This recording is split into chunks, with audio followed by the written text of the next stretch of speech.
الله الرحمن الرحيم. غاية التعلم والتعليم والتذكر والتذكير والنفع والانتفاع والإفادة والاستفادة والحث على التمسك بكتاب الله وسنة رسول الله والدعاء إلى الهدى والدلالة على الخير ابتغاء وجه الله ومرضاته وقربه سبحانه وتعالى. اللهم يا فتاح يا عليم وفتاح يا عليم وفتاح يا عليم افتح علينا فتحا قريبا يا فتاح يا عليم. اللهم صل على النبيين وحفظ المرسلين وإلها ملائكة المقربين. اللهم زينا بالعلم وأكرمنا بالتقوى وجملنا بالعافية برحمتك يا أرحم الراحمين. كتاب بداية الهداية إلى أن قال أين وصلنا؟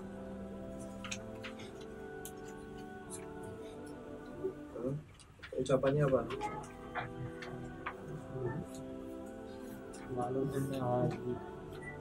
أيوة بعده فاعلم أن هذه الخصال الثلاث. بسم الله الرحمن الرحيم. قال المصنف رحمه الله تعالى وأدام النفع به وبعلوم في الدارين آمين. قال واعلم أن هذه الخصال الثلاث من أمهات خبائث القلوب ولها مغرس واحد وهو حب الدنيا. ولذلك قال رسول الله صلى الله عليه وسلم حب الدنيا رأس كل خطيئة. ومع هذا فالدنيا مزرعة للآخرة، ومن أخذ من الدنيا بقدر الضرورة ليستعين به على الآخرة فالدنيا مزرعته، ومن أراد الدنيا ليتنعم بها فالدنيا مهلكته. Jadi masih melanjutkan pembahasan tentang bahaya dari penyakit hati, yaitu yang beliau sebutkan di dalam kitab Bidayatul Hidayah. Beliau menjelaskan hanya pada 3 pokok atau 3 daripada penyakit hati yang paling berbahaya, yaitu al-hasad, wal-riya, wal-kibr. Ya. Makanya sini huwa sabab ziyadatul kibr wal riya wal hasad. Jadi ada 3 penyakit yang disebutkan di sini. Riya, hasad, ya iri. Habis itu riya, bertujuan kepada amalan untuk orang lain. Itu udah kita bahas tuh. Lalu ada hadis Mu'adz bin Jabal ya, yang malaikat naik ke langit pertama dikoreksi, lalu malaikat naik ke langit kedua, ketiga, begitu terus sampai ada yang melewati daripada semua langit tersebut menghadap kepada Allah, amalannya dibawa oleh malaikat. Ternyata Allah mengatakan kembalikan amalan tersebut, sesungguhnya tidak menginginkan aku tahu apa yang ada dalam hati aku. Tolak amalan. Makanya kata beliau di sini wa'lam, ketahuilah anna hadhil khisal, bahwasanya hadhihi ini al-khisal, perkara-perkara al-thalath, 3, yaitu hasad atau hasud, iri, riya, dan kibir, sombong. Itu juga bisa disebut ujub itu sama sombong mirip ya. Gala min ummahati, termasuk bibit atau biang. Ummahat artinya ibu-ibu, maksudnya bibitnya. Yang khaba'ithil qulub, kejelekan hati atau penyakit hati. Biangnya itu ada 3 termasuk, yaitu penyakit hati itu hasad, riya, dan kibir.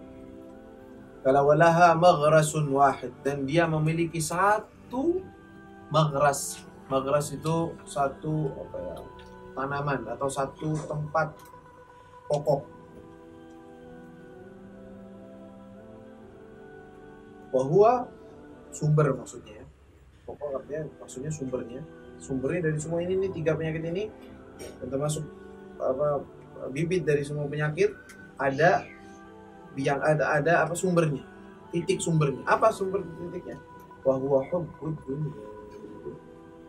Itu adalah hubbud dunya, cinta terhadap dunia. Walidzalika qala Rasulullah, karena itulah bersabda Rasulullah sallallahu alaihi wasallam, hubbud dunya, cinta terhadap dunia, ra'su kulli khati'ah, pangkal atau kepala dari semua kesalahan.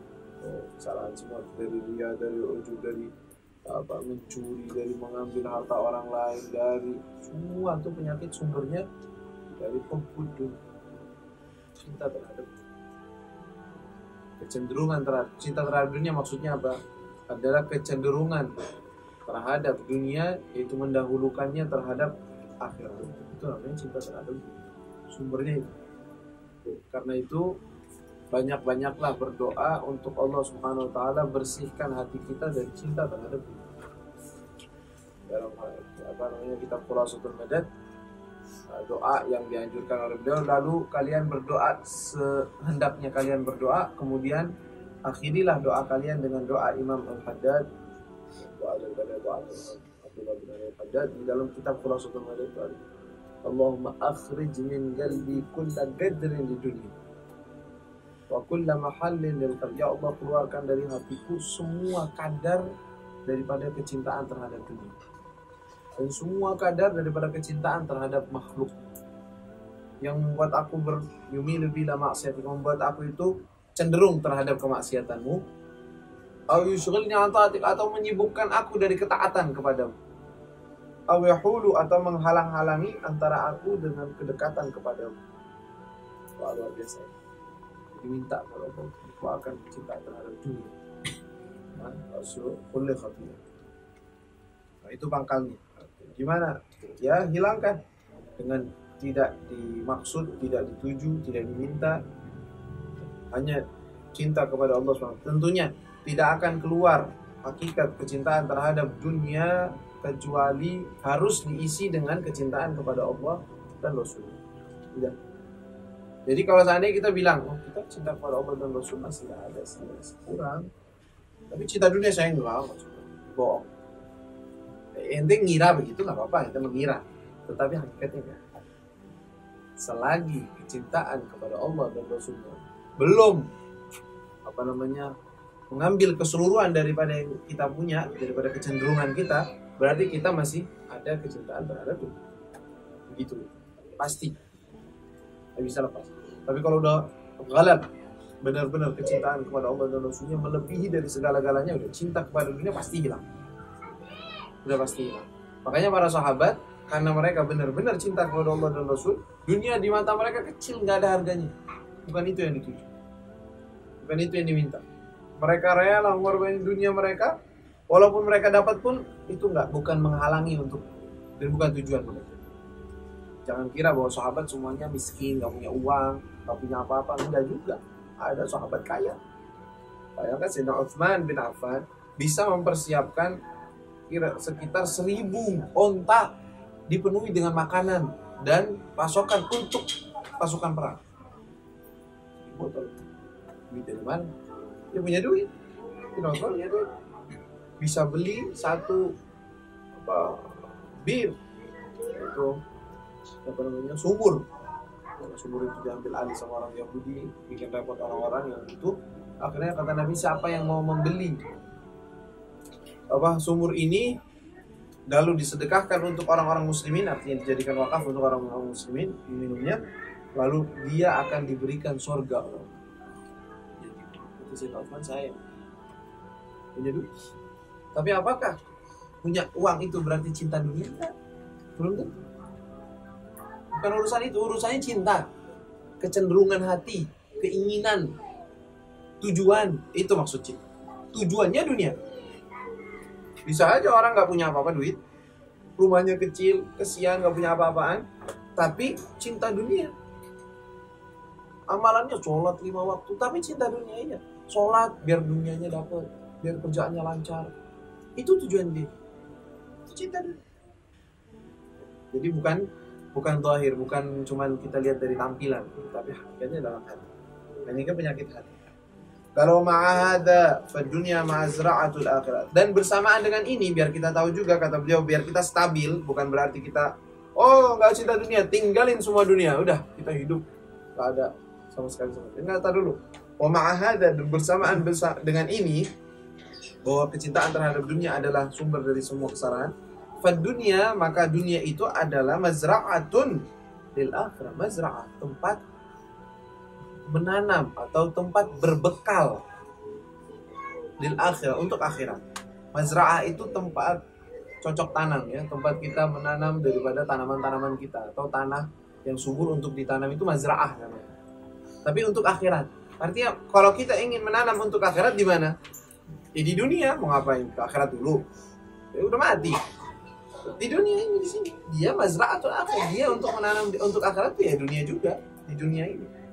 Makanya kata beliau, faman akhadha minad dunya, faman, maka barang siapa akhadha, mengambil, minad dunya, daripada dunia, biqadri darurah, dengan kadar darurat.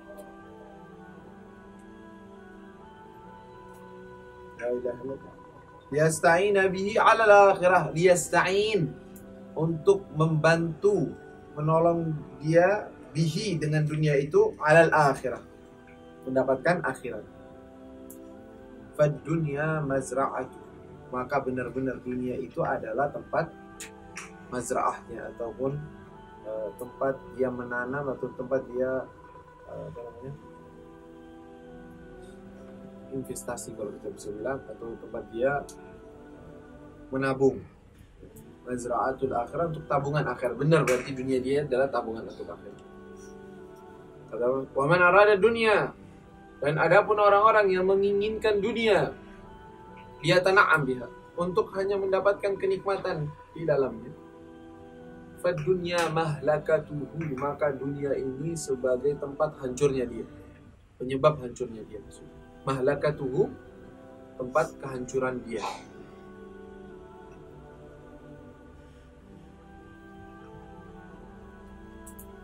La ilaha illallah. Maka beliau mengatakan begini, kalau orang yang ambil dari dunia kadar darurat.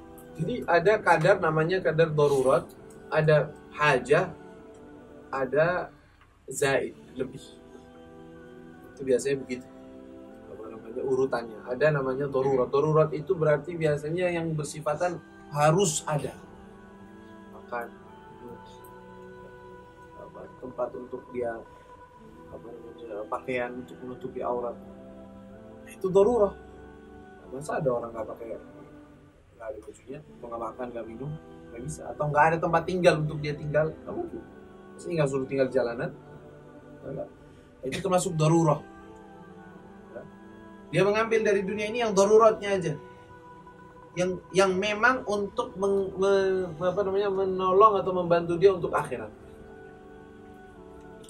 Tujuannya untuk akhirat, tapi mengambil dari dunia daruratnya dia, yang dia butuh benar-benar.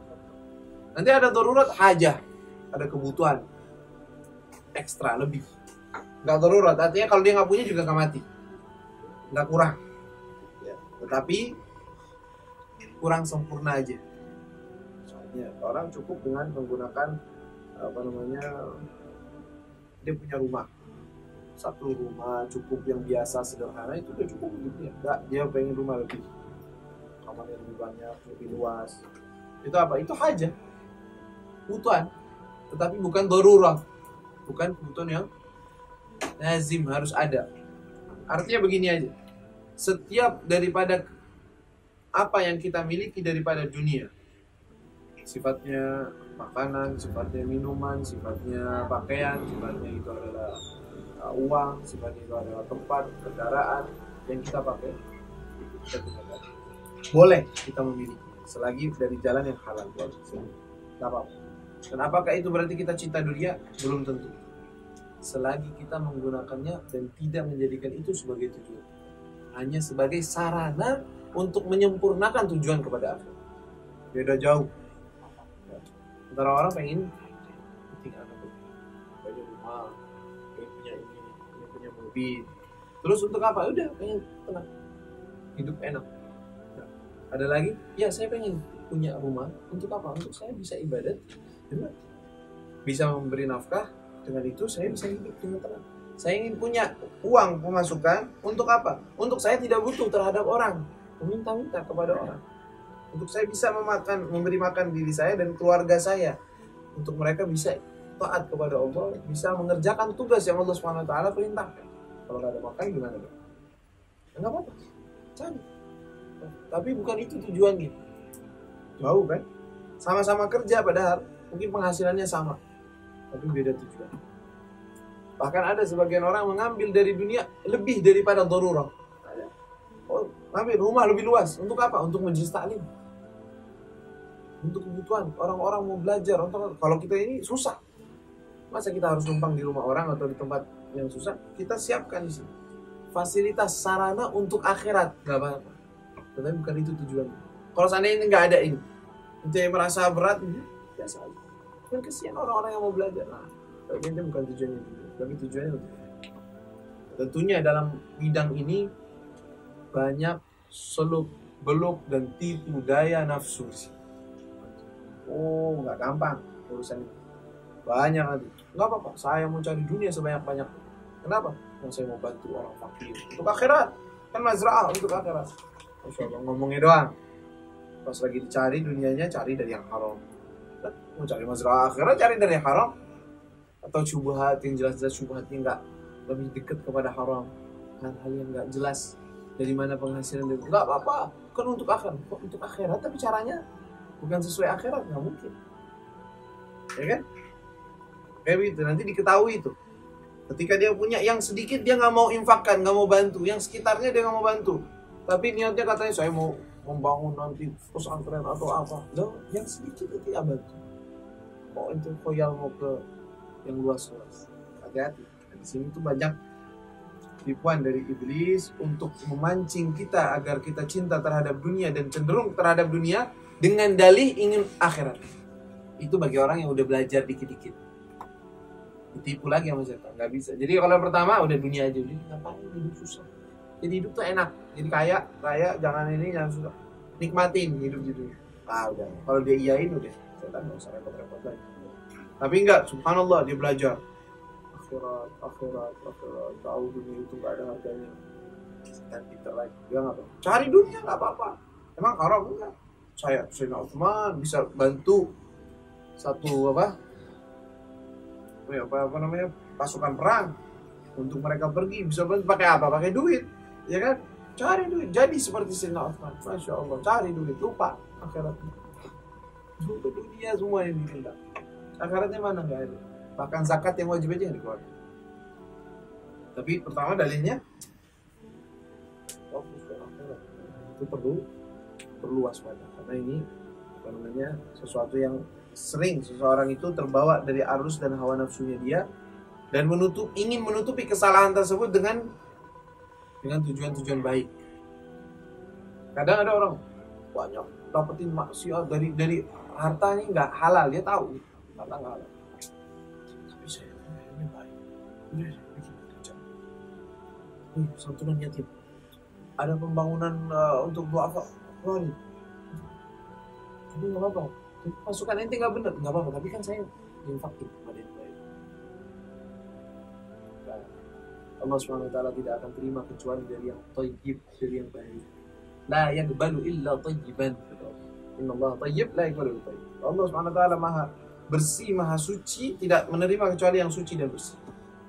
Kalau begitu caranya nggak diterima.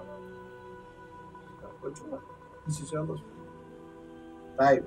Gala فهذه نبذة يسيرة من ظاهر علم التقوى وهي بداية الهداية.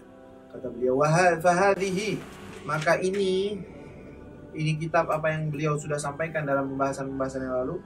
Nubdzatun yasirah, suatu nubdzah, suatu rangkuman atau suatu perkumpulan yang yasirah, yang sangat sedikit, kecil atau sedikit, min zahiri ilmi taqwa, daripada zahir ilmu ketakwaan.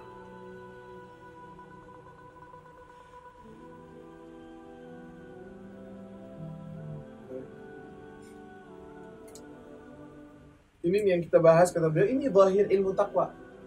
Ilmu yang mengajarkan ketakwaan yang ada dalam kitab ini. Kata beliau, yang sudah kita bahas itu zahir daripada itu. Kata beliau, wahiyya bidayatul hidayah, dan itu dia adalah ilmu ini, zahir takwa ini adalah awal bidayah. Bidayah artinya awal. Al hidayah, petunjuk. Awal daripada petunjuk. Ketika kalian memahami kitab yang semacam ini, apa ucapan-ucapan semacam ini, lalu ingin mengamalkannya dan berusaha untuk mempraktekkan, itu bidayah daripada hidayah, awal daripada hidayah. Itu berarti jalan yang benar. Qala fa in jarrabta biha nafsak, fa in, apabila jarrabta, engkau menguji, mencoba, jarrabta, engkau mencoba atau menguji, biha, dengannya, dengan ilmu tersebut, pembahasan-pembahasan yang sudah kita bahas, nafsaka, dirimu, wa tawa'atka, dan tawa'atka, nafsumu itu taat kepadamu, nurut, mau ngerjain, alaiha, atas hal tersebut, atas mengamalkan daripada ilmu tersebut. Fa'alaika bi kitabi ihya'i ulumuddin. Fa'alaika, maka hendaknya bagimu, bukan berarti berhenti udah. Kata beliau, fa'alaika, hendaknya bagimu bi kitabi, untuk membaca atau mengkaji kitab Ihya'i Ulumuddin. Kitab Ihya'.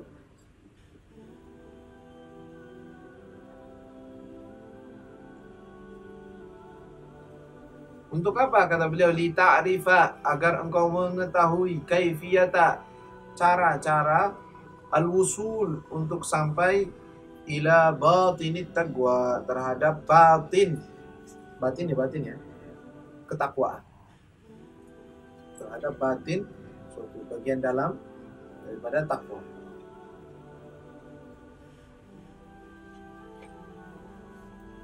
Fa'idha amarta bittaqwa, apabila, fa'idha, maka apabila, amarta, engkau memakmurkan, artinya menghidupkan, bittaqwa, dengan ketakwaan, batina qalbik, batin daripada hatimu,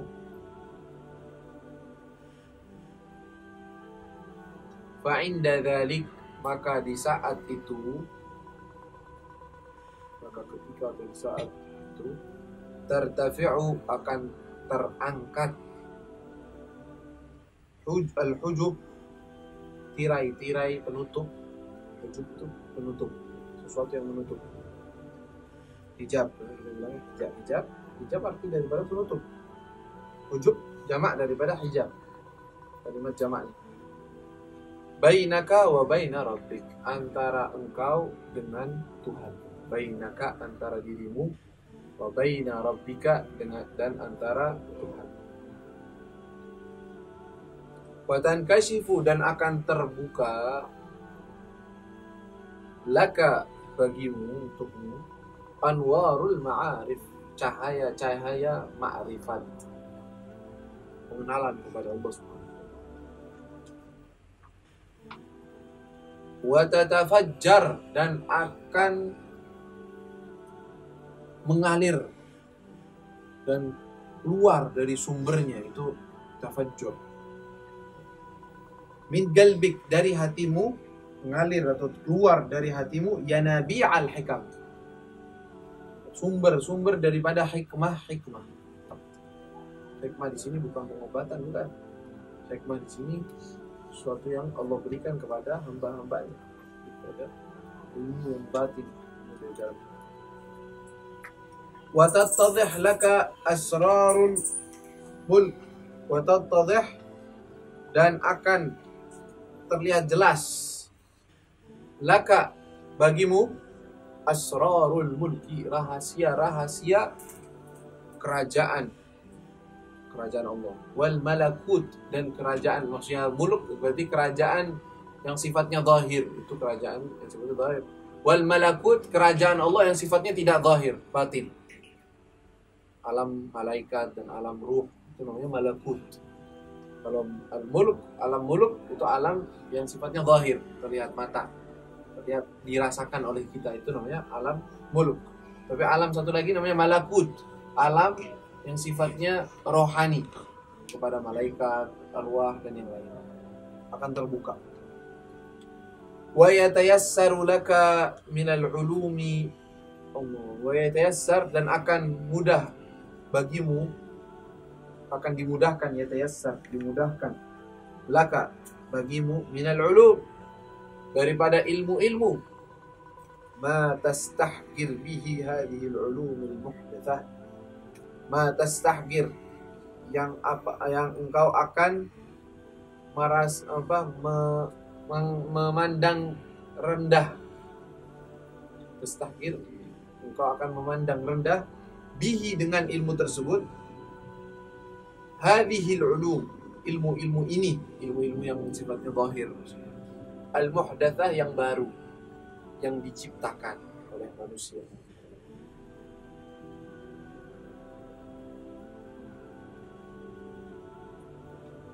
Allati lam yakun laha dzikrun, allati, yang mana, allati lam, tidak ada, yakun, tidak disebutkan atau tidak ada, laha dzikrun, baginya atau padanya, pada ilmu tersebut yang baru-baru itu, dzikrun, tidak diingat atau disebut, fi zamanis sahabat, zaman-zaman para sahabat radhiyallahu anhum wa tabi'in, semoga Allah meridhai mereka, dan juga zaman para tabi'in. La ilaha illallah. Lihat bagaimana pesan beliau. Kata beliau, ini kitab yang kita sampaikan di sini adalah sebagian rumit daripada ilmu yang hendaknya kalian mengamalkan. Terus gimana? Kalau seandainya kau dapatkan jiwamu, dirimu senang, saya mau mengamalkan, saya mau, ya, maka hendaknya engkau mengkaji lebih dalam ilmu ini dari kitab Ihya Ulumuddin. Ya, kitab Ihya Ulumuddin kita sudah sering jelasin tentang kitab Ihya Ulumuddin, dan luar biasa kitab tersebut. Dan kalau mau dibilang dibikin cita-cita atau patokan, saya kalau bisa mengkaji kitab tersebut, jadikan itu sebagai cita-cita, walaupun dari terjemah, ini nggak apa-apa. Tetapi usahakan ada guru pembimbing, artinya yang dijadikan sebagai rujukan. Gak apa-apa sekedar membaca, mutalaah, untuk tahu, ya, sesuatu yang tidak diketahui. Kitab Ihya Ulumuddin bukan kitab yang dibilang rumit atau sulit, tetapi memang kelas dan tingkatan pembicaraan dalam kitab Ihya Ulumuddin tinggi. Artinya banyak membicarakan tentang filsafat akliyah, secara akal, bagaimana caranya begitu, kok bisa ini diterima oleh. Memang ada seperti ini. Tetapi bisa dipelajari selagi orang itu pelan-pelan membacanya, lalu memang bisa ada rujukan daripada guru yang menjelaskan untuknya, bisa dipelajari. Sesuatu yang mustahil, sesuatu yang enggak, ilmu ini kalau baca ilmu Ulumuddin itu bisa jadi gila, enggak. Ilmu Ulumuddin ilmu, dalamnya ilmu semuanya, ilmu zahir dan ilmu batin, tapi ilmu sifatnya, artinya bukan sesuatu yang keluar dari nalar pemikiran atau susah untuk difahami, enggak. Dalamnya ilmu, bahkan yang mengajak bicara akal, secara mantik, secara akal itu diajak bicara. Nih kalau begini kan begini, ini jadi begini, makanya ini wajib begini, makanya ini harus Ihya Ulumuddin begini. Jadi nggak apa-apa untuk dibaca, ya, tetapi tentunya harus dirujuk kembali kepada guru-guru yang menjelaskan. Kata beliau, untuk apa ente belajar dari seperti kitab Ihya Ulumuddin, gali ta'rifa kaifiyatul usul ila batin taqwa, agar kalian tahu atau engkau tahu sampai daripada batin daripada ketakwaan. Terus kenapa? Kalau sudah hatimu ini dihidupkan dengan batin daripada takwa, nah di saat itulah kata beliau akan terbuka yang namanya hijab. Ini seorang hamba itu sebenarnya dia itu bisa dekat kepada Allah, artinya dia itu bisa mengetahui daripada ilmu-ilmu yang Allah Subhanahu wa taala simpan daripada para aulia, itu bisa semua. Terus yang membuat dia itu nggak bisa ngelihat itu gimana? Karena adanya hijab di dalam hatinya. Hijab itu tirai penutup. Tirai ini bisa dibuka, bisa terbuka, dan itu kerjaan para ulama, para ulia, para salihin dan para anbiya untuk membukakan hijab tersebut dari hamba, dari hamba-hamba Allah, agar mereka kenal Allah benar-benar. Termasuk hijab yang kita sudah dibukakan untuk kita, yaitu kita bertauhid, kita kenal Allah. Orang yang belum kenal Allah, bisa bilang belum memeluk Islam, sehingga dia mengenal Allah, la ilaha illallah Muhammadur Rasulullah. Dia berada di hijab, di belakang hijabnya kita. Hijab itu namanya hijab. Ketika dia bersyahadat, dibuka, datang hidayah dari Allah, atau dengan dia belajar, dia tahu Islam, tahu agama yang benar, terbuka hijab sehingga dia tahu Islam, syahadat la ilaha illallah Muhammadur Rasulullah. Setelah ini ada terus yang akan terbuka. Hanya beda-beda. Ada orang takwanya kuat, cinta kepada Allah kuat. Yang lain enggak, setengah-setengah. Ini tergantung tirai yang sudah terbuka dari hatinya. Dan dia bisa sendiri itu untuk berusaha membukanya. Dan ilmu tersebut bukan sesuatu yang dapat dari luar, enggak. Malah ada dalam hati orang tersebut. Sebagaimana Imam Al-Haddad mengatakan dalam bait-bait syairnya yang menjelaskan tentang bahwa keagungan, kebesaran Allah itu ada, sudah ada. Cuman kitanya aja yang nggak lihat. Kata beliau dalam baitnya, Allahu Akbar, hadihil haqiqah. Kata, qad asyraqat min masyraqit tariqah famsak akhi bil warwati allati ka'ainak. Kata beliau, wa kanat minhu as-sawatir. Hadha jamalul haqqi qad tajalla.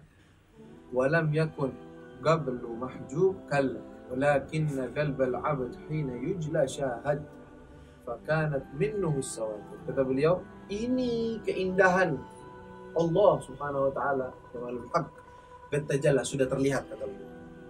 Ini keindahan dan kebesaran, keagungan Allah sudah terlihat. Dan sesungguhnya bukan dari dulu tertutup, enggak. Hakikat keindahan Allah daripada kebesaran, keagungan Allah itu enggak tertutup, enggak. Akan tetapi yang tertutup itu hati seorang hamba. Maka ketika hati tersebut terbuka, lihat. Fakanat minnuhus sawatir, kata beliau. Sesungguhnya dari dialah penutup-penutup tersebut.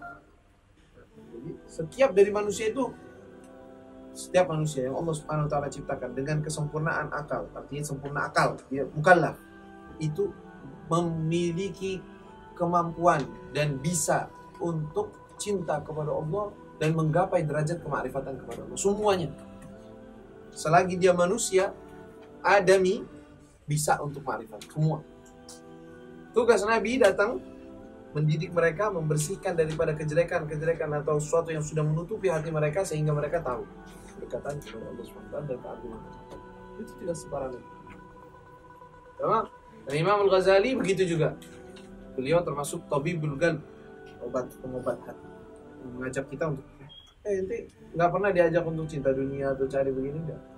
Atau dia malah semua ini nggak ada harganya apa-apa. Tuh lihat, ada sesuatu yang luar biasa di balik ini. Ente cari di balik apa? Bukan di balik khoyal atau banyak bicara, bukan. Nanti juga beliau, tetapi dengan amal, mujahadah, menghilangkan sifat-sifat buruk, mulazamah ala taqwa, mulazamah ala dzikir. Terus seperti itu terbuka satu persatu. Ya, tankashifu laka, kata beliau, fa inda dzalika tartafi'ul hujub bainaka wa bain rabbik. Udah, hijab antara engkau dengan Allah itu terbuka. Artinya bukan ente lihat Allah, bukan. Ente melihat keagungan, kebesaran Allah. Kalau zat Allah nggak mungkin dilihat, nggak bisa. Kita udah tahu itu. Tapi kebesaran, keagungan Allah terlihat ada dari semua makhluk ini semua. Ya, menunjukkan kebesaran, keagungan Allah. Terus Tankashifu laka anwarul ma'arif, terbuka bagimu cahaya-cahaya kemakrifatan, baru terbuka. Wa tanfajir min qalbika yanbi'ul hikam, baru keluar tuh, mengalir dari mana, kata beliau? Dari hati. Itu hati kita miliki semuanya. Makanya kata Imam Ali bin Abi Thalib, la tahsabu annaka jirmun saghir wa fika tawal alamul akbar. Engkau kira engkau ini adalah manusia yang kecil, nggak ada apa-apanya. Sesungguhnya di dalam hakikatmu itu terbentuk atau ada di dalamnya alam semesta ini semua, ada di dalam titik hati. Jadi alam semesta ini semua di dalam hatimu itu ada ilmunya di situ. Kalau terbuka, terlihat semua. Ya. Kata tanfajir min qalbika nabi al-hikam wa tattadih, akan jelas bagimu rahasia-rahasia Allah daripada al-muluk, alam dunia dan alam malakut. Jelas.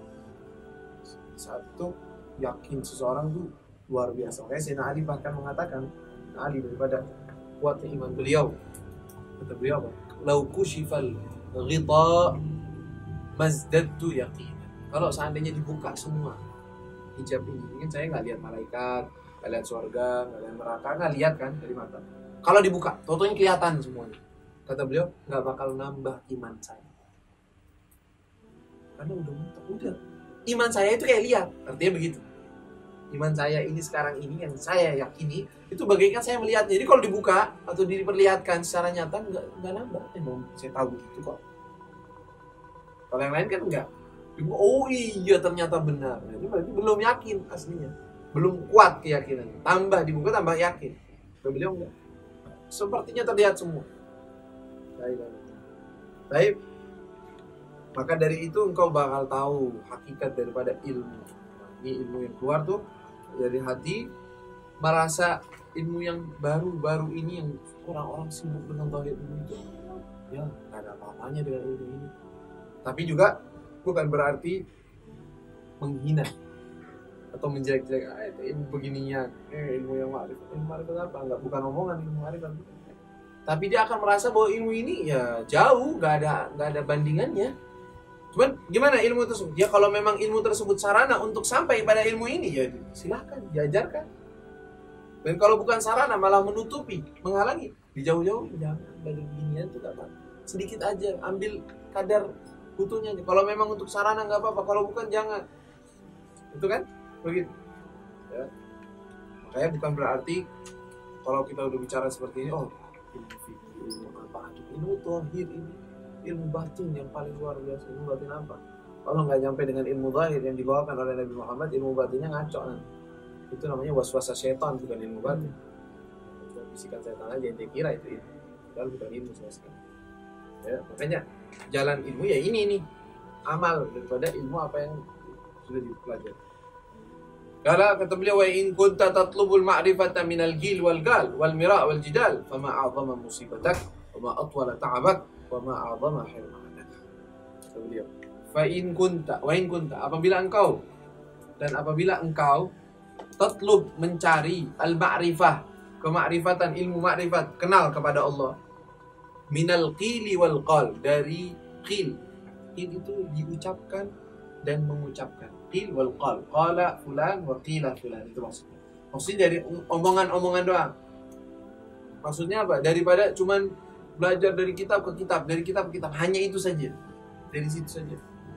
Wal mira wal jidal, mira adalah apa? Berdebat. Jidal juga sama, perdebatan. Fama a'zam musibah. Kalau begitu tuh betapa besar musibah yang engkau miliki. Artinya salah jalan itu, bukan itu jalan. Wa ma atwal ta'abak, betapa panjangnya kesulitan yang engkau akan cari. Wa ma a'zam hirmanak, dan begitu betapa besarnya hirman, yaitu ketidaksampaiannya engkau kepada apa yang engkau mau, itu hirman. Bukan hilman, hirman. Haram dari kalimat haram. Hirman, tidak mendapatkan apa yang dia mau. Wa khusranak, dan juga kerugian. Betapa besarnya kerugian.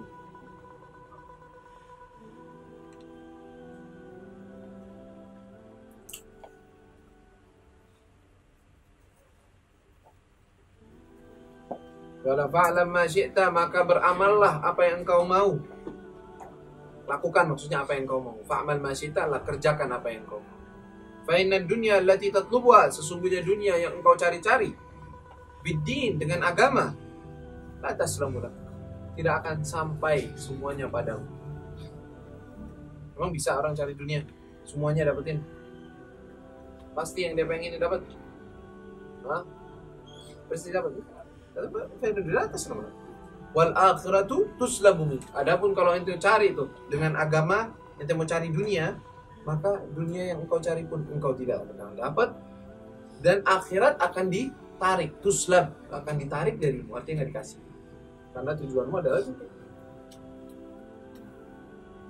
Faman talaba dunya biddin, faman, maka siapa orang talaba, mencari dunia, biddin, dengan agama, khasirahuma jami'an, maka dia akan rugi, tidak mendapatkan kedua-duanya. Wa man taraka dunya lid-din, dan siapa orang yang meninggalkan dunia untuk agama. Ya beda kan? Ini mencari dunia dengan agama. Yang ini enggak, meninggalkan dunia untuk agama. Katanya apa? Rabihahuma jami'an. Dia akan mendapatkan kedua-duanya, dunia dan agamanya. La ilaha illallah.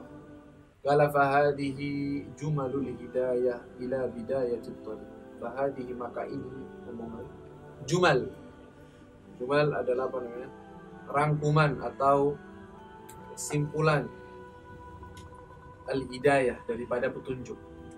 Ila, kepada bidayatut thariq, awal daripada jalan. Fi muamalatika, dalam muamalatmu ma'allah, dengan Allah Subhanahu wa ta'ala. Dengan apa? Biadai awamirihi, biadai dengan melakukan, biadai dengan mengerjakan, awamirihi perintah-perintahnya, wajtinabi dan menghindari, nawahi larangan-larangannya. La ilaha illallah. Lalu beliau selesai itu daripada ucapan ini, beliau akan, kata beliau di sini, wa usyiru alaikal an, dan aku memberikan isyarat kepadamu sekarang ini, bijumalid, dengan beberapa kesimpulan atau beberapa himpunan, minal adab, daripada adab-adab, sopan santun, tata cara, tata krama, itu akhir nafsaka biha, untuk engkau mempraktekkan dirimu atau untuk engkau menguji dirimu dengannya, dengan adab-adab tersebut. Fi mukhalatatika, dalam bergaulnya engkau, ma'a ibadillah, bersama hamba-hamba Allah. Wa suhbatika ma'ahum, dan bergaulnya atau bertemannya engkau ma'ahum, dengan mereka, fi dunia, di dunia. Artinya beliau mengisyaratkan kepada bagian yang ketiga dari kitab Bidayatul Hidayah, yaitu al-qaul fi adabus suhbah wal mu'asyarah ma'al khalq. Bagaimana setelah kita diajari bagaimana muamalah dengan Allah Subhanahu wa taala, menghindari penyakit hati, menjauhi dari penyakit-penyakit maksiat, kan? Muamalah itu semua Allah Subhanahu wa taala. Nanti sekarang belajar adab bersama makhluk. Kita duduk sosial bersama manusia. Bagaimana tata caranya? Adab dengan orang tua, adab dengan guru, adab dengan teman, adab dengan kerabat. Itu beliau akan menyebutkan 10 menit daripada ucapan-ucapan seperti itu untuk kita praktekkan dalam diri kita agar lebih dekat kepada Allah Subhanahu wa taala.